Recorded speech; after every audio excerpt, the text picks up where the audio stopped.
Welcome to the Ben Gregersen Show. Last week, I discussed tax cuts and how tax cuts bring in more revenue to the government than tax increases. I discussed how revenue goes up every time taxes are cut and how revenue goes down every time taxes are increased. There is less revenue when taxes are raised. And since I talked about that last week, I thought it would be fitting for me to discuss the tax rates that people pay and the different classes of people that pay into taxes and how much they pay.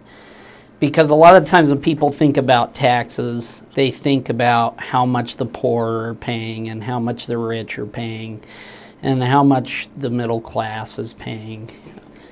In that video I showed last week, we heard Charlie Gibson ask Barack Obama if he would raise taxes, and Barack Obama said that he would raise taxes. He said that he'd raise taxes for purposes of fairness. And he went on to say that the rich don't pay their fair share. And tonight, I want to discuss that because I'll let you guys know up front that that is a lie. The rich does pay their fair share. In fact, according to the statistics and the numbers that come from our government, the top 10% pay 71% of all federal income taxes. So 71% of the tax revenue that is coming into the government comes from the very rich. Isn't that crazy? The majority of taxes are paid by the rich. Now, does that sound like the rich isn't paying their fair share? I don't think so. In fact, 71% is a ridiculously high number. In fact, I think it's too high. And here is the amount that the poor, or now I'm going to talk about the 49%. 49.5% of Americans pay zero federal income tax. That's nearly half of the country that's not paying taxes. That's crazy. So you got the rich paying 70% of all the taxes, and then you got 49.5% of the country paying no taxes at all. That's just insane to me to think that half of the country isn't paying taxes. And the crazy part about that is the half of the country that's not paying taxes, they're all receiving government entitlements of some kind. They're all receiving welfare, food stamps, Social Security, Medicaid. The list goes on of government entitlements and programs. So you got half of the country that is taking from the system, but they're not paying anything into it. They're not paying any taxes at all.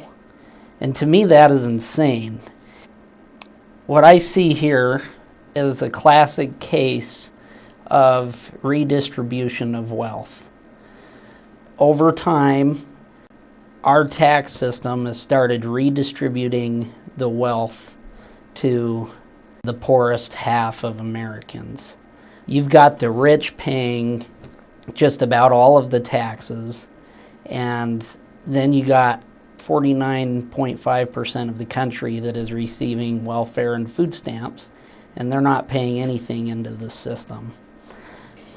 That's pretty messed up, that the rich are paying all the taxes pretty much, and then you got half the country paying no taxes and receiving government entitlements and government subsidies and government welfare and government, it's like this money, it's like the government is playing Robin Hood. They're taking from the rich and they're spreading the wealth around to the half of the country that isn't paying any taxes at all. And as we all know, that is socialism. The redistribution of wealth is socialism. And Barack Obama doesn't think that there's enough redistribution of wealth going on. He thinks there needs to be more, and that's why he wants to raise taxes. He doesn't think the rich is paying their fair share. He thinks, oh, we got to raise taxes, and then we got to create more government entitlements. We gotta give more money to the poor people and to the middle class, and we got to give more to the half of Americans that don't pay taxes. And to me, that is insane. I want to share with you a video, and this is Barack Obama talking about how he actually believes in socialism. The Supreme Court never ventured into the issues of redistribution of wealth. The tragedies of the civil rights movement was because the civil rights movement became so court-focused. I think that there was a tendency to lose track of the political and community organizing and activities on the ground that are able to put together the actual coalitions of power through which you bring about redistributive change. Your new tax plan is going to tax me more, isn't it? It's not that I want to punish your success. I just want to make sure that everybody who is behind you, that they've got a chance at success too. I think when you spread the wealth around, it's good for everybody. I think the trick is figuring out how do we structure government systems that pool resources and hence facilitate some redistribution, because I actually believe in redistribution, at least at a certain level, to make sure that everybody's got a shot. I know you didn't come just because you're passionate about our party. I believe you're concerned about America. And I'm concerned about America. We've had a president who's been putting in place a political and economic program that a lot of us don't recognize. We haven't seen anything like this in America before. He said some years ago something which we're hearing about today on the internet. He said that he believes in redistribution. All right? I mean, there are people who believe that you can create a stronger economy and a brighter future if you take from some people and give to other people. Now other places that have tried that haven't done so well. That is not a philosophy that's ever been tried here. We're not going to have it here. We're going to get America back to having free people pursuing their dreams in a free country.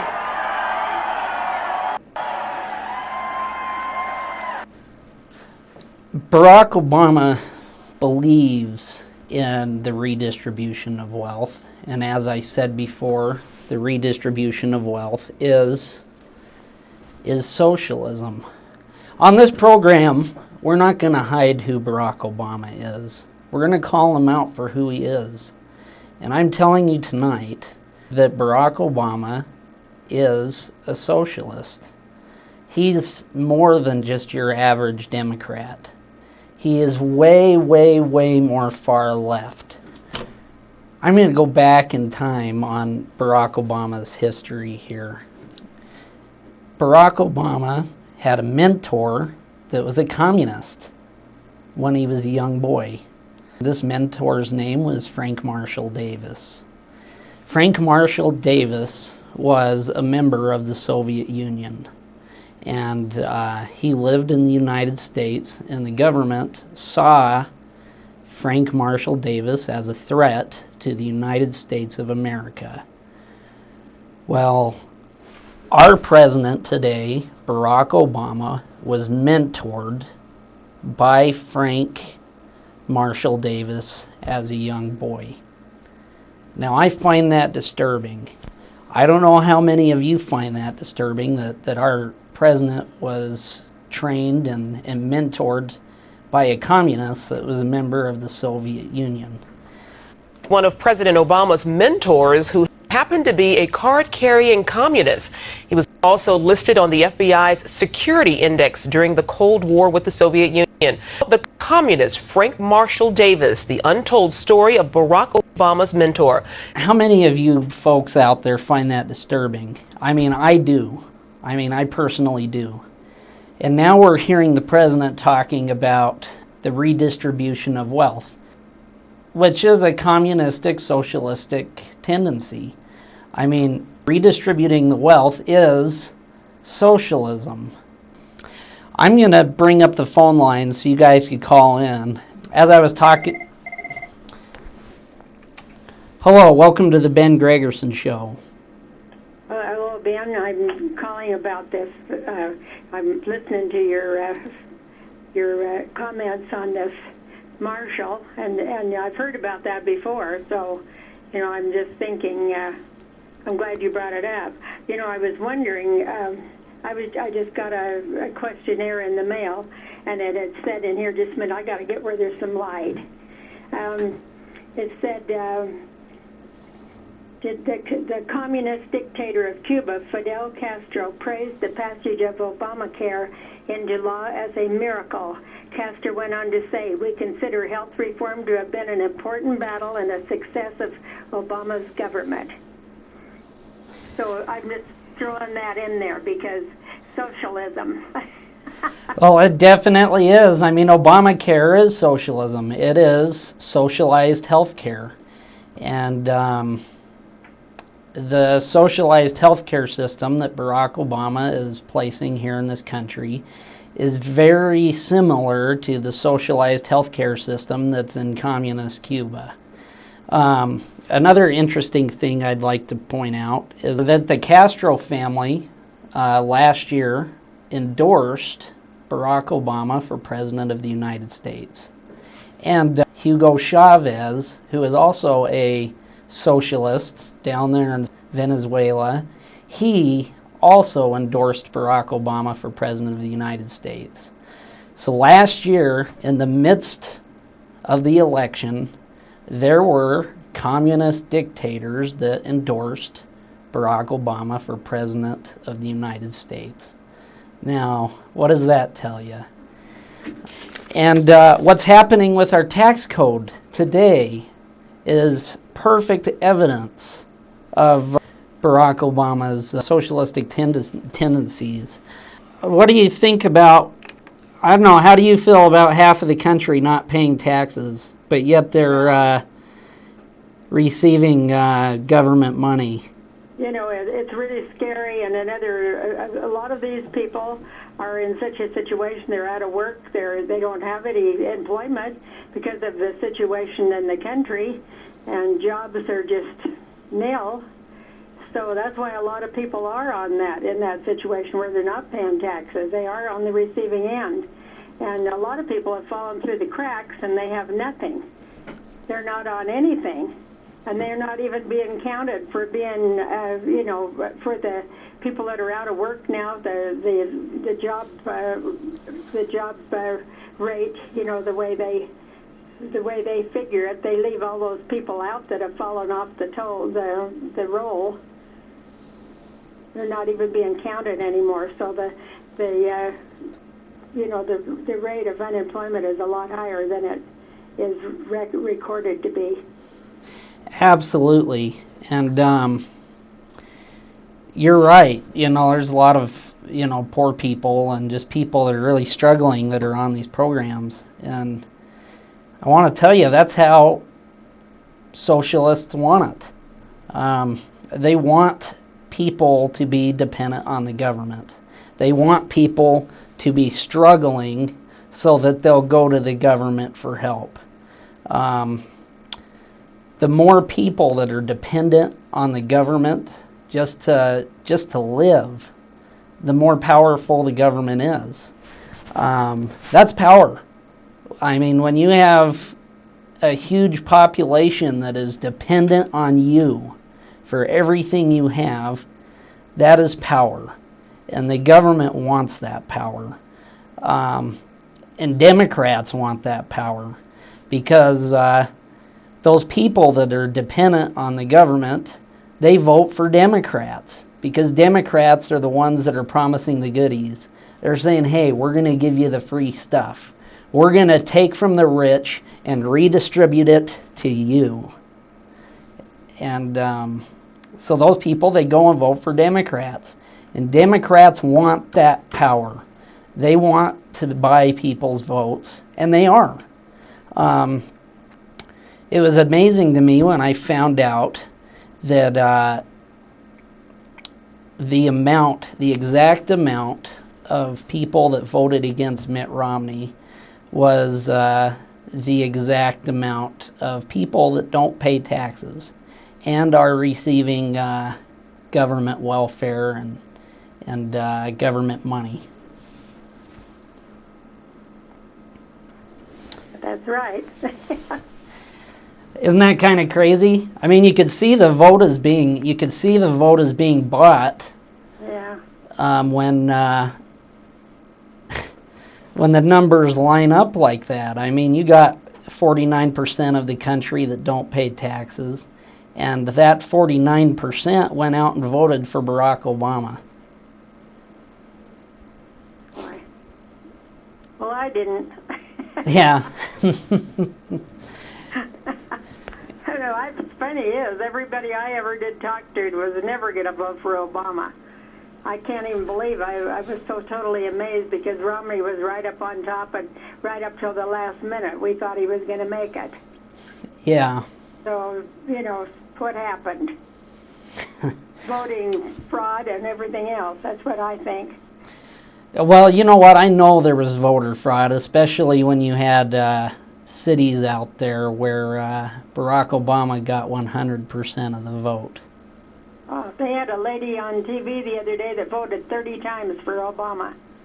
Oh, geez. 30 times. Yeah. Yeah. That's she insane. She said it was all right. She thought it was a good thing she did. She wanted to get him in.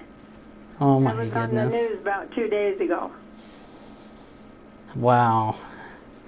But don't you think that sounds pretty impossible that not one person in a city would vote for Mitt Romney? Yeah, I don't believe it. Out of an entire city, not one vote for Mitt Romney. Yeah, I don't believe that. Me neither. So you know something funny was going on. Yeah, definitely was. Well, we're stuck for right now. So we're going to have to ride this out, and hopefully we'll be able to make it. But it's real scary. This is not a fun trip we're on here. You know, it is real scary, and I think the only way we're going to survive this is if we fight it. We can't just let Barack Obama do everything that he wants to do. We need to make our voices heard, and we need to inform the American people to what's really going on. We need to reach out to people and help them understand who Barack Obama is and what kind of agenda that he's pushing forward for the entire nation. I agree. Well, I'll get off the phone and let somebody else call. And good to talk to you. yeah, it's good to talk to you too. Okay, keep up the good work. All right. Well, bye. Yeah, have a good night. Hello, welcome to Ben Gregersen Show. Hi, Ben. Good to see you. I just wanted to call and say thank you for doing this show. You're welcome. Thank you. Bye. Yep, have a good night. I'm really happy that I'm doing this show because I feel like that it's a way for me to contribute to our community and contribute to the country. And I believe that it is very important to be vocal and to be involved in what's going on in the country and what's going on in the community. I think one of the problems that we're having in this country is that people aren't as involved in their communities and in their countries as they should be. We need to be out there exercising our rights, exercising our free speech, and we need to go out there and spread the truth and help our neighbors understand what the truth is. Collectivism is socialism. It's aspect of socialism. And I actually got a quote here from Ezra Taft Benson. He said, quote, "We must keep the people informed that collectivism, another word for socialism, is a part of the communist strategy. Communism is essentially socialism," end quote.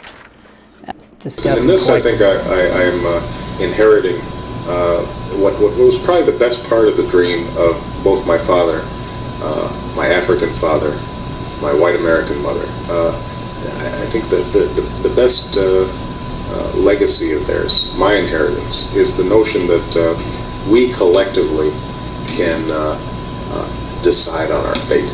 That things like technological change, things like mass media, things like the market are all subject to our control. That we can make decisions for better or for worse, and continue to move forward and progress. I agree with you up to a point, and it's the us that can make those changes. Right. That is at issue. Right. And the issue is, does that us include all of us? And if so, what mechanisms for collective decision making will we use? Or does that us include those of us who own the major media and other corporate entities? You know, I think in the end it has to be, it does have to be a broad us. It has to be democracy with a small d. Okay. Now, folks, that is Barack Obama talking about collectivism, which is socialism, and how he wants to use it to control the media and to control all kinds of different aspects of our society, which I find really disturbing.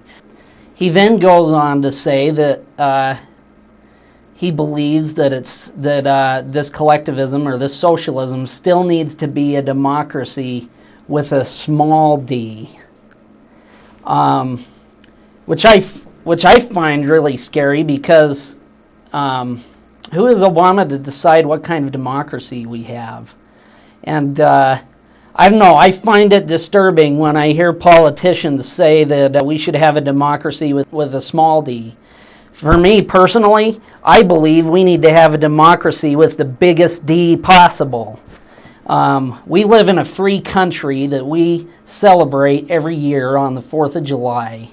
And we celebrate Veterans Day because they died for our freedom and the freedom we have.